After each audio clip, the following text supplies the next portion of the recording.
Chatting with Demi Stauffenberg here after a big win for the Golden Eagles. And Demi, first of all, one away from a perfect home slate. How excited are you guys about getting that done? Very excited. That has been one of our goals since the beginning of the season, was to go undefeated at home. So we have one more to get that done.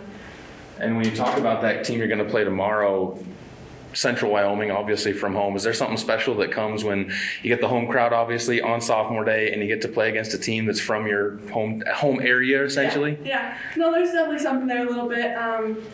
It just makes that game even more exciting for me. I'm excited to come out, play my best, and just rely on my teammates, and I feel pretty confident about tomorrow. Let's walk through this one really quick. Start off with the first set. You guys opened up with a 10-point lead, 15-5. What was behind that hot start tonight? I just think we came out with all that energy. We had a lot of energy in the locker room built up, and then came out and kind of just exerted that on the court. So it was kind of fun. It was a fun match to play today. Does having fun kind of help you guys build that energy up? Is that a big key to what you guys do? Yes, definitely. We always tell each other, just have fun, play relaxed, have fun, and then things will go our way, and that's what happens usually. In the second set, you guys again kind of got off to that lead, but they snuck back into it a little bit there. Is that called a timeout kind of midway through? What was he telling you guys? What was the discussion there in that timeout? We just weren't playing at our level of play, I guess. We knew we could play cleaner volleyball and play better, and that's just kind of what was talked about in the huddle. And we came out, and I feel like we kind of flipped that switch and started playing cleaner volleyball. We'll wrap it up with this on the third set. Everybody kind of started getting involved in that third set. The setters were really spreading the ball around. Does that make you guys better when the setters are getting everybody involved versus just you and Addie and Aliciana? Yes, definitely. Spread out the offense is huge for us. It pulls blockers on the other side, obviously, and opens up for other hitters that do get the ball more often. Wrap it up with this. Sophomore day tomorrow. Obviously, it's a big night, but what are you looking forward to most about sophomore day and kind of the chance to go out with this group that you've been playing with for 2 years? Yeah, I'm just looking forward to go out one more time with all these girls that I've really enjoyed playing with this whole season, and to play that last home match tomorrow on sophomore day against CWC. It's really exciting. I'm definitely looking forward to tomorrow. We're looking forward to it too. Thank you so much again, Demi, and congratulations on another great night. Thank you. Another big win for the Golden Eagles, running the winning streak now to 12 for the team. And don't worry, Coach, we're not asking you that one. I know the answer on that one, but talk a little bit about just the way the team came out in this one, because I asked Demi the same thing, but just a ton of energy out there on the court.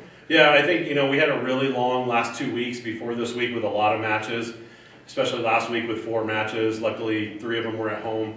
And I think we just needed this time this week to kind of recover, rejuvenate ourselves. We had a great practice yesterday and a good hit around today, and I think that's what led into a great start in set 1. Set 2, things kind of got back and forth there at the start, and you called a timeout about midway through after getting a nice, comfortable lead, kind of lost it a little bit. What was the word to the team during that timeout? We just weren't working hard enough. We weren't moving our feet without the ball very well. We were kind of taking it for granted that they were going to make the mistakes they made in the first set, and we weren't contacting the ball as well as we should to make our teammates' lives easier. So that was the message. I think it got through. I think we played a little bit better after that. Blocking after that timeout in particular really improved. I know you guys have been working really hard on getting those blocks closed up, but when you start seeing it taking over a set or one of those sets, is that something that makes you happy as a coach?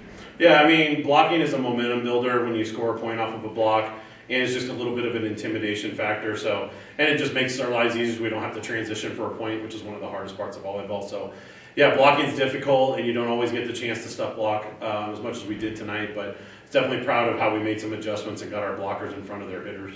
Set 3, there was a run that you guys went on there in the middle. I think you won 6 of the 8 points that you won in an 8-0 run. And that's something that I think this team, you and I have talked about it throughout the season, of instead of going on runs where the other team is making mistakes, you guys making those runs where you're making the kills, you're making the blocks. How important was that to see in that third set? Yeah, one of the things that we measure pretty regularly is our earned points rather than just points that we won. Meaning ones that we had to do something, a kill, an ace, a block to earn that point. And when we're earning points, we're a really tough team to beat. So that's definitely an emphasis all night. Talk about the night tomorrow, or day tomorrow, I guess, rather. Central Wyoming coming in. First of all, you're going to have a big crowd from Lander, and that's always kind of nice when you have a sophomore that's kind of going against the team that it was her hometown. But how much has these sophomores meant to you, and how excited are you for tomorrow afternoon? Yeah, we're trying to keep the emotion down a little bit just so we don't come in there a little bit crazy. But I know our sophomores are really looking to play one of their best matches. Central Wyoming's been a rival since I've been here, even though they started off the year before conference, struggling a little bit. They've definitely got it together. We know that last match up there when we won in 5, only by 2 points, they actually outscored us total in the match, and so we know they feel like they should have won that match, and they're going to come down here with a vengeance, ready to put everything they have on the floor against us. So I think our sophomores are going to handle that. I expect them to, and I think we're going to play a good match, but I expect it to be a competitive battle, and I would be very surprised either way if it was a 3-0 match tomorrow. When you get a chance to close out a perfect home season, and it's against a team like that, it's not a walkover on last weekend, does that add a little bit of kind of pride in that complete sweep of home? Yeah, I mean, that is one of our goals this season, to defend Story Gym, not let anybody beat us at home. I think it'll be something that we talk about a little bit tomorrow morning and maybe during the match, but it's always good to have a different goal than, kills, aces, earn points, something that we can kind of hang our hat on and stuff. So I think that's something when it gets tough tomorrow, we can look to for motivation when the long rallies happen and it's tough to score points. Coach, thanks for the time and congratulations on another win. Thank you.